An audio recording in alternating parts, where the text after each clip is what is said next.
So NDSA final report ఇచ్చిన దాంట్లో దాని కీ ఇష్యూస్ గురించి మంత్రివర్యులు చెప్తారు. సార్ ఇప్పుడు అంటే ఒకటి మీకు ఎందుకంటే వాళ్ళు అవతల పక్షాలు మాట్లాడేటోళ్ళు అడుగులుగా మాట్లాడుతున్నారు.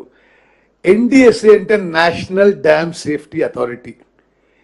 ఇప్పుడు న్యాయ వ్యవస్థకి సుప్రీంకోర్టు ఎట్లనో NDSA dams and barrages safety విషయంలో it is the apex body in the country.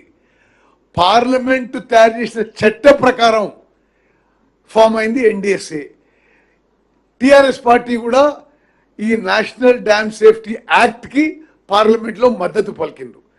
వారి ద్వారా ఏర్పాటు చేసిన నేషనల్ డ్యామ్ సేఫ్టీ అథారిటీ ఏంటంటే వాళ్ళ రిపోర్ట్లో ఏమన్నారు ఈ విషయంలో, ఏది ఈ మేడిగడ్డ అన్నారం సుందిల బ్యారేజ్ విషయంలో lack of proper geo technical investigation, సరిగ్గా చేయలేదు ఇన్వెస్టిగేషను, కన్స్ట్రక్షన్ డిఫెక్ట్స్ ఉన్నాయి, స్ట్రక్చరల్ డిస్ట్రెస్ ఉంది, ఆపరేషన్ అండ్ మెయింటెనెన్స్ ఫెయిలియర్స్. ఉదాహరణకి ఎట్లా ఓన్లీ ఫెయిలియర్స్, నీళ్లు పూర్తిగా నింపేసి రోజులు, వారాలు, నెలలు, సంవత్సరాలు అసలు నీళ్లు తీయనే తీయలేదు. ఆ స్ట్రెస్ కింద కూడా కొంత డ్యామేజ్ అయిపోయింది. Design deficiencies, failure of modelling studies, ఇవి ఈ వర్డ్స్ ఎగ్జాక్ట్గా మేము ఎన్డిఎస్ఏ రిపోర్ట్ నుంచే తీసుకున్నాము. ఇది ఇందులో ఒక్క పదం కూడా మేము మా పదం వాడలే. ఇలా absence of robust quality control, dam safety aspects ignored. మరి ఇవన్నీ కూడా ఎన్డిఎస్ఏ ఫైనల్ రిపోర్ట్లో ఇవ్వడం జరిగింది.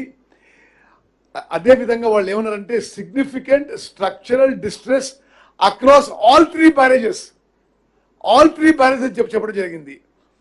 ఇప్పుడు ఎవరో ఇప్పుడు కేటీఆర్ ఇంకో ఆయన అసలు వాళ్ళేంది వీళ్ళేంది మరి అట్లా కాదు ఇట్లా కాదు అంటే మరి మీరు కట్టింది కూలిపోయింది, మీరే నాశనం చేసిండ్రు, ఇంకా ఎక్స్పర్ట్ తీసుకొచ్చిన వారు రిపేర్ చేయడానికి, వాళ్ళకేం తెలియదు మీకు తెలుసు అంటే దాని గురించి అవి మూర్ఖపు మాటలకి మేము జవాబు ఇచ్చేది లేదు. Medigadda severe settlement and cracking of piers in block 7 with notable tilting, structural and hydro-mechanical compromise due to piping and deterioration of energy dissipation structures, including dislodgement of wearing coat and cement concrete blocks downstream. ఇవన్నీ ఎందుకు గుర్తు చేస్తున్నారంటే నీళ్ళు ఎత్తిపోయింది అంటారు. Annaram and Sundilla బ్యారేజెస్లో కూడా ఇదే పరిస్థితి అని చెప్పి ఎన్డిఎస్ఏ రాసిచ్చింది. Okay, Annaram and Sundilla similar pattern of seepage stroke piping distress, ఇది ఎగ్జాక్ట్ ఎన్డిఎస్ఏ రిపోర్ట్ వర్డ్స్ ఇవి, including dislodgement of wearing coat and concrete blocks downstream. అసలు ఎంత దురదృష్టకరం అంటే అసలు వేరే రాష్ట్రాల్లో వేరే దేశాల్లో ఏం చేసేవాళ్ళు, అసలు డౌన్ స్ట్రీమ్లో కాంక్రీట్ సీసీ బ్లాక్స్ ఉంటే అది ఎంత లెంత్ వేయాలో వేయలేదు, అది ఎంత స్ట్రెంత్ వేయాలో వేయలేదు. ఆ నీటి ప్రెషర్ అండ్ వెలాసిటీకి ఈ సీసీ బ్లాక్స్ లేచిపోయినాయి. అసలు ఇంత నెగ్లిజెంట్గా వాళ్ళ కన్స్ట్రక్షన్ ఉండి ఏదో మాటలు మాట్లాడుతున్నారు. నెక్స్ట్ అదేవిధంగా చాలా ఇది మీడియా మిత్రుల దయచేసి ఈ వర్డ్స్ మీరు గమనించాలి. ఎన్డిఎస్ఏ ఫైనల్ రిపోర్ట్లో ఏముంది, ఈరోజు బ్యారేజెస్ ఎట్లయితే ఉన్నాయో barrages not suitable for water storage. మేము ఎన్డిఎస్ఏ ఎక్స్పర్ట్స్కి బీఆర్ఎస్ పార్టీ ఇది నిర్మాణం చేసిన కంటే కొంత ఎక్కువ నాలెడ్జ్ ఉందని చెప్పి మేము భావించి మేము ఎన్డిఎస్ఏ రిపోర్ట్ ఆధారంగా ముందుకు పోతున్నాము. As per NDSA final report the 3 barrages Medigadda, Annaram and Sundilla are not suitable at present for water storage.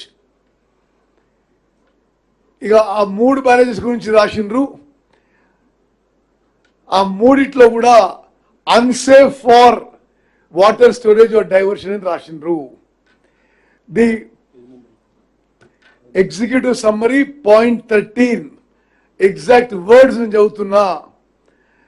Summarizing the extensive debilitating damages suffered by the 3 barrages, the report concludes with a clear call for a holistic rehabilitation design advocating for a comprehensive assessment of the health and safety of the entire barrage and immediate stabilization measures to arrest the ongoing distress. Next. మరి ఇప్పుడు వాళ్ళు అనేక కారణాలు ఇచ్చారు. NDSA report ఇది as it ఈస్గా వాళ్ళు చెప్పిన రిపోర్ట్లో ఒక్క పదం కూడా మేము మార్చలేదు. Significant delay in attending to repairs and maintenance noticed in the very first year after commissioning further led to deterioration. Lack of an O&M manual. అసలు మాట్లాడే అనతుందండి. 1,00,000 కోట్లతో ప్రాజెక్ట్ కొట్టి దానికి ఆపరేషన్ మెయింటెనెన్స్కి మాన్యువలే లేదు. Lack of O&M manual for the barrages and non-compliance with the other provisions of Dam Safety Act led to suboptimal management. O&M challenges further compounded structural issues. Now, our right side issue, true primary causes for distress. Water tightness of the cutoff wall was not ensured. Water tightness of the cutoff wall was not ensured. Second, direct connection of the cutoff wall to the raft. Okay, next. ఇది యాక్చువల్గా ఏంటంటే ఈ main robust quality control అనేది failure అయిందనమాట. యాక్చువల్గా రెండు కూడా impression water టైట్నే ఉంటేనే కానీ కాంపాక్ట్నెస్ ఉంటేనే కానీ దాని మీద ఉన్నటువంటి స్ట్రక్చరు నిలబడదు. సో అది ఎన్ష్యూర్ చేయలేకపోవడం వలన ఇది కూడా ఇంపార్టెంట్ అది అని చెప్పేసి చెప్పడం జరిగింది. ఎన్డిఎస్సి రిపోర్ట్లు ఇవ్వడం జరిగింది. See further action on way forward. Designs by reputed. Okay. So దీని మీద బేస్ చేసుకుని ఎన్డిఎస్సి ఏం చేసిందంటే, సో మేము గవర్నమెంట్ దీని మీద ఒక డిసిషన్ తీసుకుంది. సో వే ఫార్వర్డ్ ఎలా వెళ్ళాలని దాని మీద చూసుకుంటే ఫస్ట్ డిజైన్స్ ఒక రిప్యూటెడ్ ఏజెన్సీకి కన్సల్టెంట్కి ఐడెంటిఫై చేయాలి. సో దాని మీద సబ్సిక్వెంట్గానే ఒక ఎక్స్ప్రెషన్ ఆఫ్ ఇంట్రెస్ట్ కాల్ఫర్ చేయడం, దాని మీద గ్లోబల్ ఇంజనీర్స్ మనకు కాల్ఫర్ చేయడం, మన డిపార్ట్మెంట్ సైడ్ నుంచి సిఈసిడి అని కూడా ఇన్వాల్వ్ చేయడం చేసి వాళ్ళకి మనం వాళ్ళని ఐడెంటిఫై చేసుకున్నాం. అలాగే ఏదైతే మనం డిజైన్స్ చేసినప్పుడు ఎన్డిఎస్సి ఇచ్చిన రిపోర్ట్లోనే ఉన్నది ఈ డిజైన్స్ అన్ని కూడా వెటెడ్ బై సిడబ్ల్యూసి అని చెప్పేసి ఖచ్చితంగా చేసిన తర్వాత ఎగ్జిక్యూట్ చేయాలనేటువంటి ఇష్టం ఉంది. అలాగే ఏదైతే జియో ఫిజికల్ జియో టెక్నికల్ టెస్ట్లు ఏదైతే ఉన్నాయో ఇవి టెస్ట్లని కూడా సిడబ్ల్యూపిఆర్ఎస్సితో చేయించాలి అని చెప్పేసి ఉన్నది. ఆల్రెడీ మనం వే ఫార్వర్డ్లోనే ఉన్నాం, టెస్టులు చేస్తూనే ఉన్నాం. నెక్స్ట్, సో ఈ విఎండి ఇది అంటే ఇంతవరకు మనం మాట్లాడింది ఎన్డిఎస్సి గురించి. సబ్సిక్వెంట్గా విఎండి కూడా మనకి ఏదైతే అబ్జర్వేషన్స్ ఇచ్చిందో జస్ట్ బ్రీఫ్గా ఒక చెప్పడానికి మీకు ప్రయత్నం చేస్తాం. సో విఎండి డిపార్ట్మెంట్ వాళ్ళు కూడా ఎంక్వైరీ చేసి వాళ్ళు ఏం చేశారంటే బేసికల్గా టెక్నికల్ ఆస్పెక్ట్స్లో మెయిన్ అంటే ఇన్వెస్టిగేషన్ దగ్గర నుంచి ఎగ్జిక్యూషన్ ఆస్పెక్ట్లో కానీ కన్స్ట్రక్షన్ ఆస్పెక్ట్లో కానీ ఓఎన్ఎం కానీ క్వాలిటీ కంట్రోల్ ఆస్పెక్ట్లో 10 దాంట్లో కూడా ల్యాప్సెస్ ఉన్నాయి అనేటువంటి విషయాలు డిఫరెంట్ పాయింట్లో వాళ్ళు పాయింట్అవుట్ చేయడం జరిగింది. Next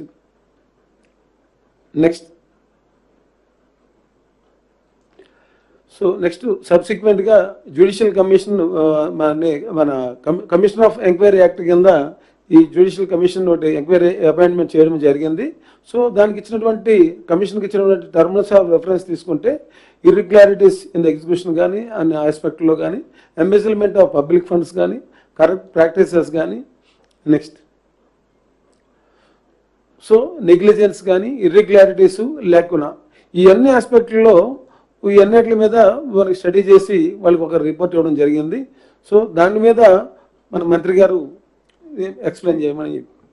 To give you a summary, the Judicial Commission headed by a Supreme Court judge categorically indicted the earlier government for all the lapses leading to the Medigadda Annaram Sundilla barrage collapse. They said they suppressed the expert committee reports, ఏకపక్ష నిర్ణయాలు తీసుకున్నారు, అనేక విధాలుగా వాళ్ళు directly responsible అనే విధంగా ఆ judicial commission పేర్కొంది. అసలు తుమ్మడిగట్టు నుంచి బేడిగడ్డ షిఫ్ట్ చేయడానికి అసలు జస్టిఫికేషనే లేదని చెప్పి చాలా స్పష్టంగా చెప్పారు. క్యాబినెట్ అప్రూవ్ చేయలేదు, డీటెయిల్ ప్రాజెక్ట్ రిపోర్టే లేదు. మరి ఇవన్నీ కూడా ఆ జ్యుడిషియల్ కమిషన్ రిపోర్ట్లో ఉంది. డీటెయిల్డ్ ప్రాజెక్ట్ రిపోర్టు తర్వాత వచ్చింది, ముందే అడ్మినిస్ట్రేటివ్ అప్రూవల్, టెండర్స్, కాంట్రాక్ట్లు ఫైనలైజ్ అయిపోయినాయి. ఆ కక్కుర్తి చూడండి.